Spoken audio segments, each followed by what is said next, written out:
noite, o professor irá nos falar um pouco sobre o liberalismo e suas origens. Seja bem-vindo, Luiz.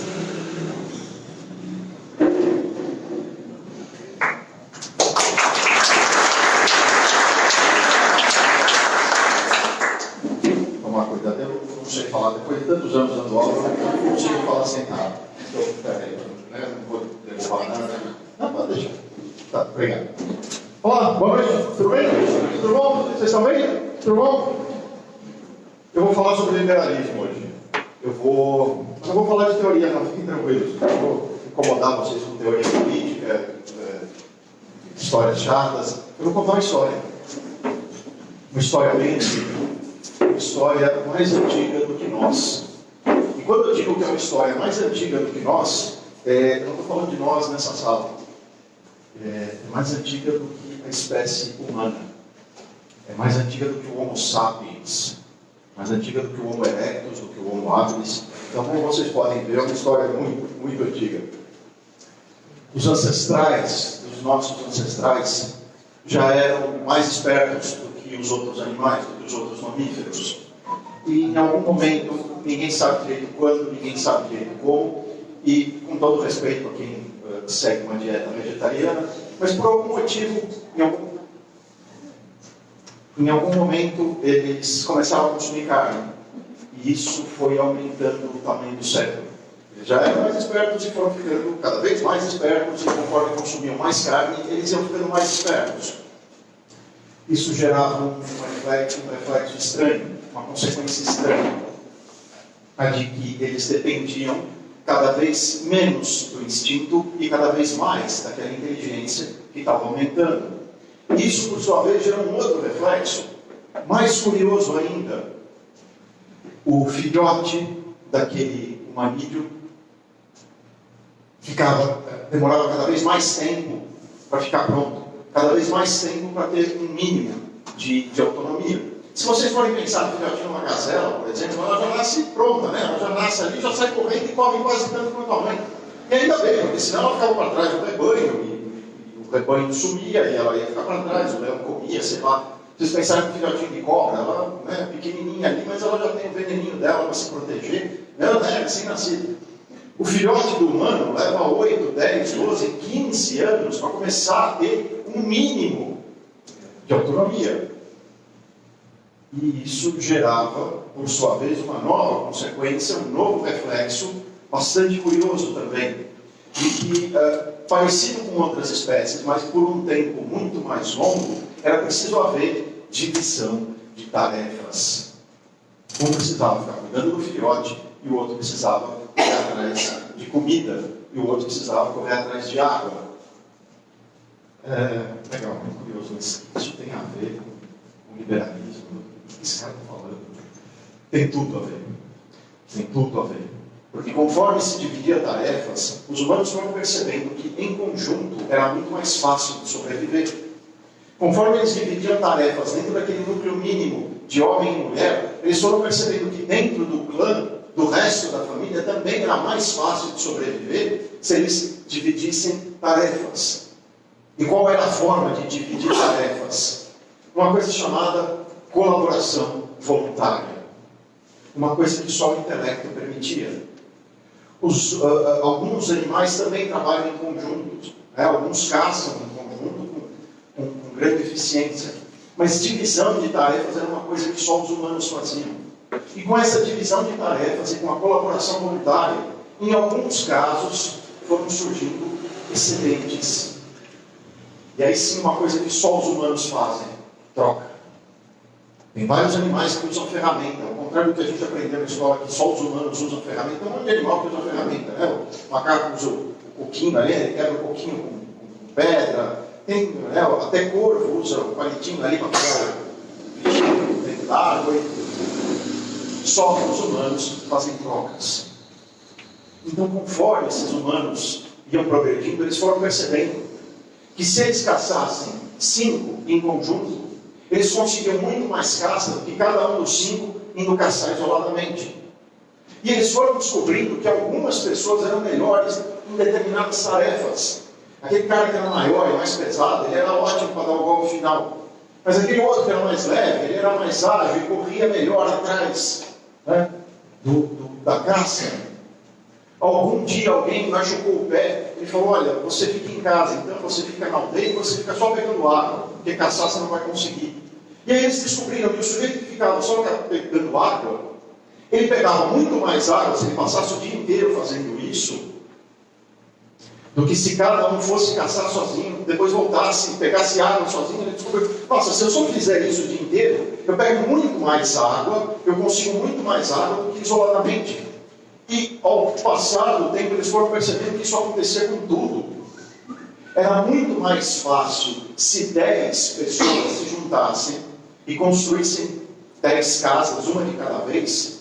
Era muito mais rápido do que se cada um dos 10 fosse sozinho tentar erguer sua própria casa. Não, então peraí, vamos colaborar. Vamos fazer colaboração voluntária.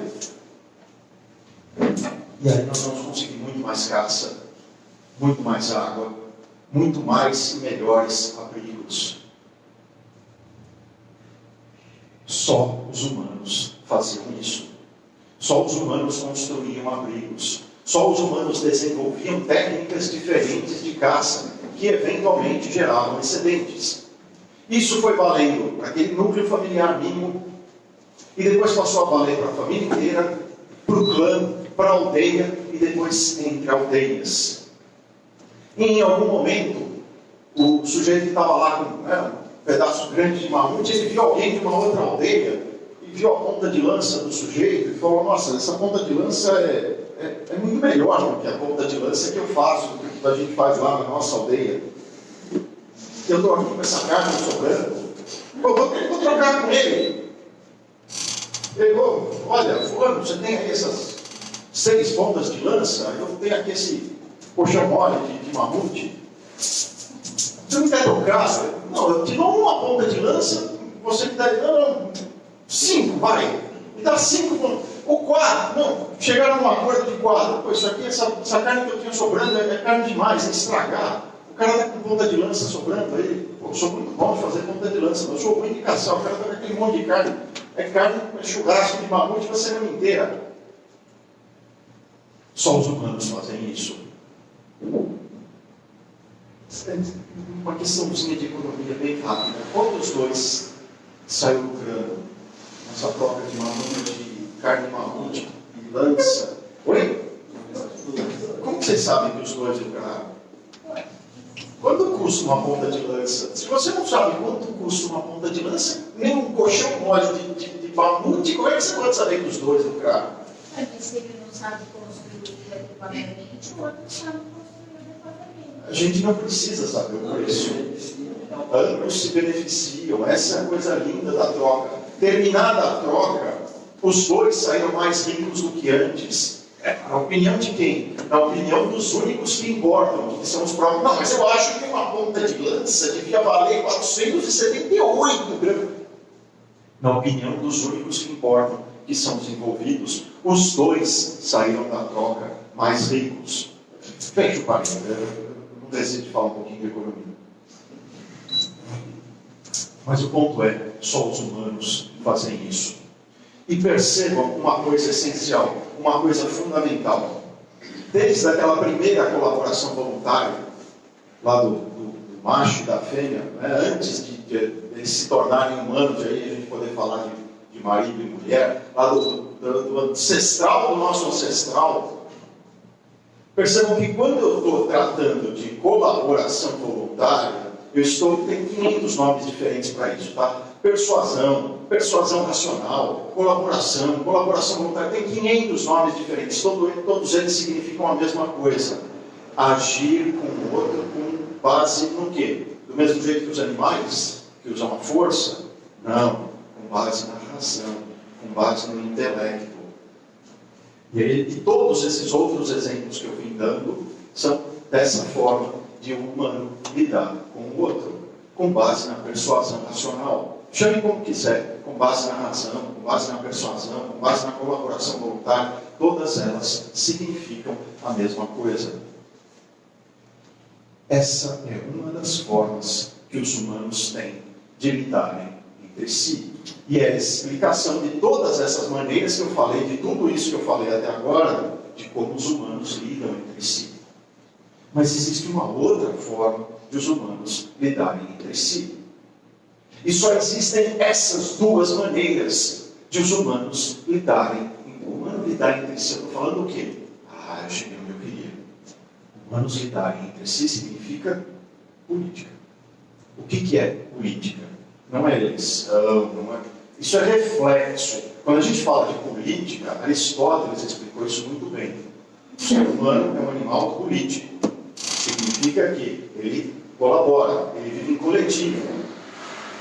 O animal político, o ser humano, a arte da política, conforme explicava a história, é como os humanos lidam entre si. E a rigor só existem duas, e apenas duas maneiras de os humanos lidarem entre si. A colaboração voluntária e qualquer outra. Eu falei, já mencionei aqui no decorrer do Oi? Qual é a outra forma, a única outra forma que os humanos têm de lidar entre si? Coerção. Ou em outro, o comércio. Não, persuasão racional é comércio. Trocar a ponta de lança, isso é comércio. Milhares, milhões, né? Dezenas de milhares de anos antes de inventarem a moeda, antes de inventar um Estado, vai lá imprimir uma moeda, que é um pedaço de papel que não vale nada. Milhares de anos antes disso, quando se fazia a troca, já era comércio. A única outra forma que os humanos têm. Mas veja, quando eu colaboro com a esposa para ter a criança e um cuidado, isso não é necessariamente comércio. O comércio é uma faceta da colaboração voluntária, uma faceta importantíssima, mas não é a única. Né? Quando você me ajuda a construir meu abrigo e depois eu ajudo você a construir o seu, você pode chamar isso de comércio ou não sei.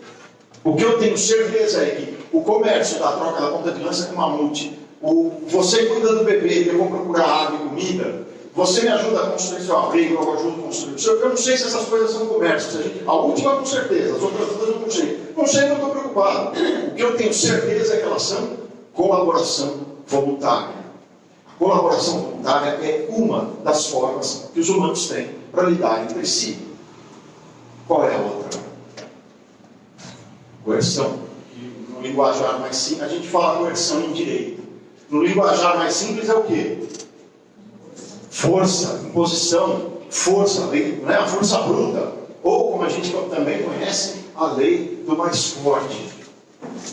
Só existem essas duas maneiras de os humanos lidarem entre si.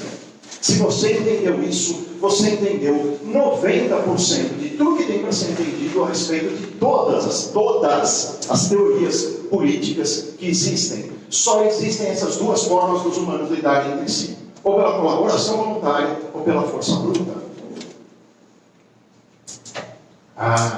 É isso que essa história toda é isso que tem a ver com o liberalismo. Mas vocês vão me explicar agora, para conseguir prosseguir, o que significa a lei do mais forte. O que é essa história de força bruta, a lei do mais forte? Quando eu pratico colaboração voluntária, quando eu digo, você quer ter um bebê e eu ajudo a cuidar do bebê, quando eu digo, você quer o colchão mole do mamute e me dá a ponta de lança, eu estou fazendo o que com relação ao outro? Eu estou enxergando o que no outro? Eu estou vendo no outro um igual a mim e não um servo meu. Eu estou vendo no outro um indivíduo e não uma propriedade minha. O que significa a lei do mais forte? Oi? Se sentir superior? Não, mas aí eu me sinto superior, eu vou lá e tomo uma surra. Me sentir superior só não adianta. Lei do mais forte significa o quê? Poder. Oi? Impor o poder. Impor a minha vontade. Ter mais dinheiro. Ter mais dinheiro. Não. Subjugar o outro indivíduo. O mais forte vai pegar o mais fraco. E subjugar o mais fraco. Está certo essa definição? Essa definição é boa? Não? Por que não? Ela tem um problema. Oi? Tem, sempre vai ter. Interpretação tem várias. O problema é que a gente está tão acostumado, está tão interiorizado em nós, ainda bem, uma ideia de justiça, que essa ideia já tem uma frase, tem um ponto aí errado que eu usaria de propósito, mas que a gente aceita. O mais forte contra o mais fraco. Normalmente a gente pensa dessa maneira, e isso tem um problema essencial aí dentro, que está aí de propósito. O mais forte, no singular. Já tem uma ideia básica, uma ideia mínima de justiça, de que é um contra um. E lei do mais forte, por definição, é não ter nenhuma regra de justiça. A colaboração voluntária pressupõe que eu enxergo no outro alguém que é dono da ponta de lança que ele fabricou, alguém que é dono do tempo dele, alguém que é dono da vida dele. Então eu não posso ir lá e matar o sujeito, não posso ir lá e roubar a ponta de lança dele, eu não posso escravizar o sujeito. Colaboração voluntária tem como pressuposto, o começo de tudo na colaboração voluntária é enxergar no outro um indivíduo, alguém que é dono de si mesmo, ou como a gente diz em direito, ele é titular dos direitos a respeito de si mesmo.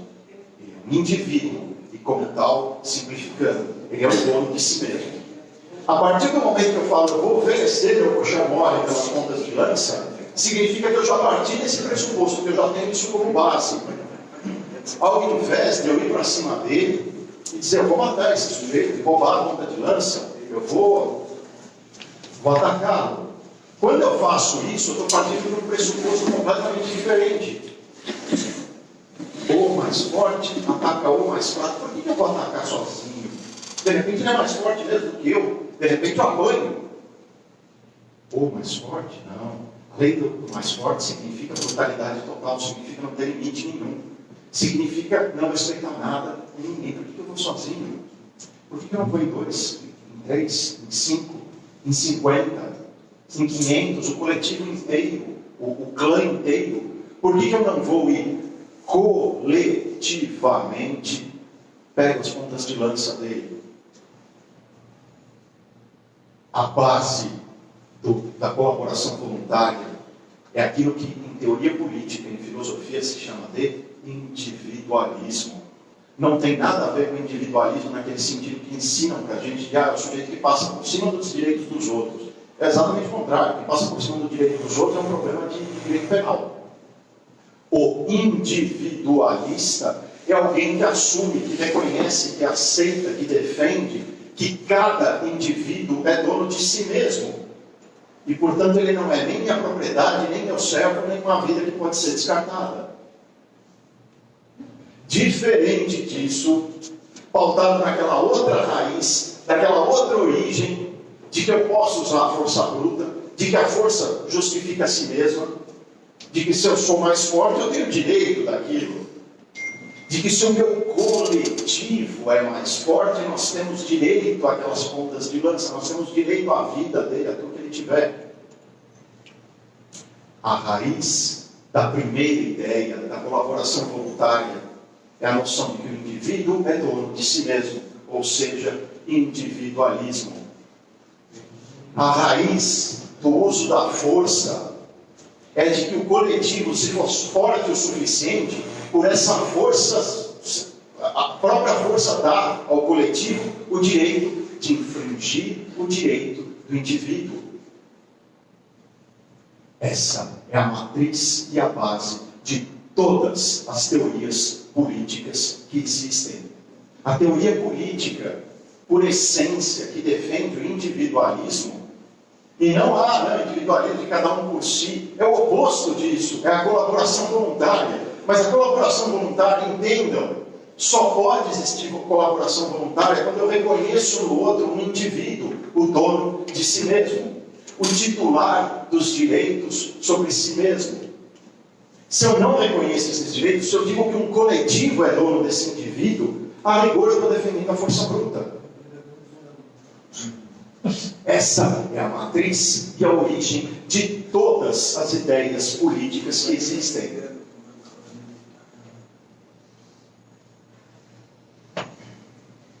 E desse individualismo nós vamos ver que o indivíduo, segundo defende o liberalismo, segundo defendem os individualistas, tem 3 direitos essenciais, 3 direitos fundamentais, que são quais? Vida é o primeiro de todos, o mais óbvio. Propriedade. E existe um que faz a conexão entre os outros 2. Vida e propriedade, que significa que eu tenho um terceiro que conecta os 2. Ele dá sentido à vida. Liberdade. Ele permite a busca da propriedade. É a liberdade. E é desse nome, liberdade, que vem o nome da teoria política que defende esses 3 direitos fundamentais de cada um. A rigor, eles são os desdobramentos de uma mesma coisa. Eles são um desdobramento do direito básico, a vida, de você dizer que o ser humano não é descartável, que cada um tem o direito à própria vida. Quando você fala de direito à vida, você está falando do futuro da pessoa, do tempo que ela ainda tem.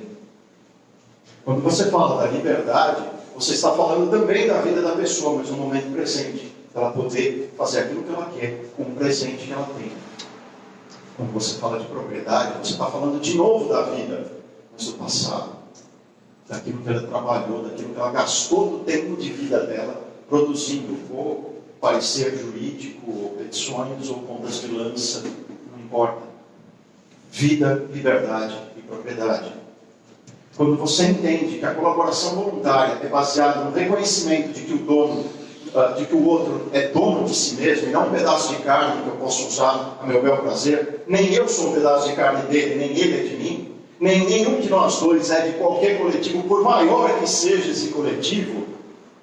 A hora que você enxerga isso, e a hora que você acredita e defende nisso, não importa o rótulo que você assumiu, você é um liberal. Se você acha ao contrário, que um coletivo, se for grande o bastante, ele tem o direito de matar, de prender, de escravizar ou de roubar, você é um coletivista. Existem inúmeras crenças políticas no coletivismo e alguns desdobramentos diferentes do liberalismo, mas a essência é: todas as teorias políticas são baseadas em um desses 2 elementos. E ambos são decorrentes dessas 2 únicas formas que os seres humanos têm para lidarem entre si. Esses direitos, esses 3 direitos básicos, são chamados de direitos naturais. Por que eles são direitos naturais? Eles decorrem da natureza do ser humano. Não tem nada a ver com, ele é natural por causa do natureza no sentido de floresta, meio ambiente, não tem nada a ver com isso. Ele é natural no sentido de que ele decorre da natureza humana. Ele decorre da essência do ser humano, de ser dono de si mesmo. E não parte de um cupinzeiro, um formigueiro. Nós não somos desse jeito. Nós somos indivíduos autônomos, com ideias próprias e desejos próprios. Isso, essencialmente, significa ser humano. É da natureza, é da essência do ser humano ser assim. Se é da natureza do ser humano ser assim, nós podemos dizer que esses direitos são naturais. E que a teoria política que defende esse direito, como diz Ayn Rand, de uma forma que eu gosto muito, esse é o código da vida. É o código que preserva a vida. Porque ele respeita essa natureza humana. Da mesma maneira, ela vai chamar os coletivismos variados, socialismo, nazismo, que são vários tipos diferentes de coletivismo. Coletivismo de Estado, Mussolini, Lenin, coletivismo de partido, Stalin, coletivismo de raça, Hitler, são todas variações do coletivismo.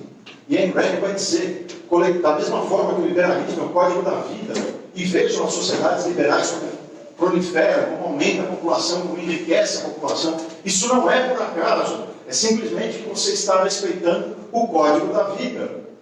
O que é o código da vida? Cada ser humano é dono de vida, liberdade e propriedade sobre si próprio. Os coletivismos, ao contrário, como diz Ayn Rand muito bem, são o código da morte. Não é à toa que se tem situações de miséria tão absoluta que eles chegam no nível do canibalismo. Olha, tem 10, vamos matar um para sobreviver 9. Isso não é o socialismo dando errado. Isso é o socialismo dando certo. Crianças morrendo de fome na Venezuela, portanto, não significa que que o socialismo está dando errado. Muito ao contrário, isso é o socialismo dando certo. Não é o socialismo sendo mal aplicado. É o socialismo sendo bem aplicado. É o código da morte funcionando bem, fazendo aquilo que ele foi projetado para fazer.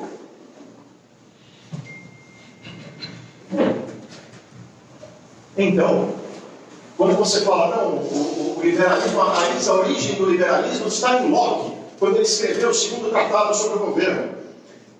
O liberalismo, como ciência política, num todo organizado e brilhantemente exposto, de fato nasceu com Locke, quando ele escreve esse livro. Mas muito antes de ser uma ciência completa, um todo coerente, academicamente coeso, já era uma ideia que remontava muito antes do Homo sapiens existir.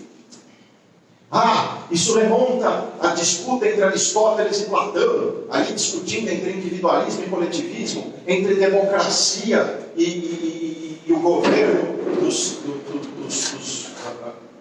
dos aristocratas, como defendia Platão. Isso, na verdade, muito antes. A disputa entre os dois era uma disputa filosófica brilhante. Mas a rigor, a essência da coisa vem de muito antes disso. Isso é uma batalha ancestral.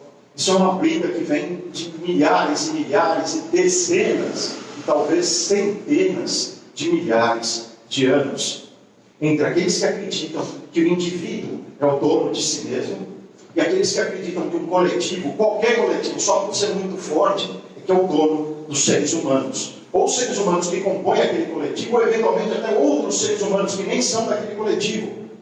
Mas aí a gente vai lá e mata todo mundo, por quê? Porque nós somos fortes o bastante para fazer isso. Se não fosse assim, a vontade de Deus, nós não seríamos tão fortes. O que defende, então, essa regra, essa ideia de indivíduo como dono de si mesmo? A ideia política fundamental, que se subdivide em inúmeras variações, é o liberalismo. Não é o liberalismo individualista, ele passa por cima dos outros. Não, é exatamente o contrário. Ele enxerga que cada um é dono de si mesmo e, portanto, eu não posso atuar contra ele com força bruta. Eu tenho que atuar com ele com relação, com colaboração voluntária.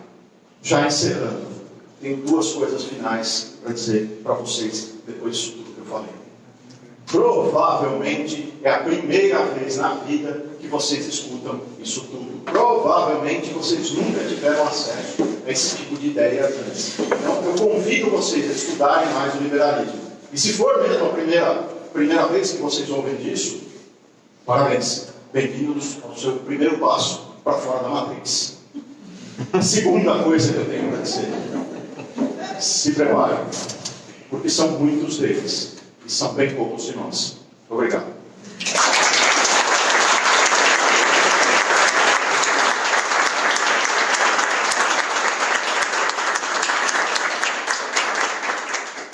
Sensacional. Obrigado, professor, por essa aula. Eu agradeço. Gente, Eu queria falar uma coisa. Andava 100 quilômetros, porque a gente tinha certeza que ia ser perfeito. obrigado.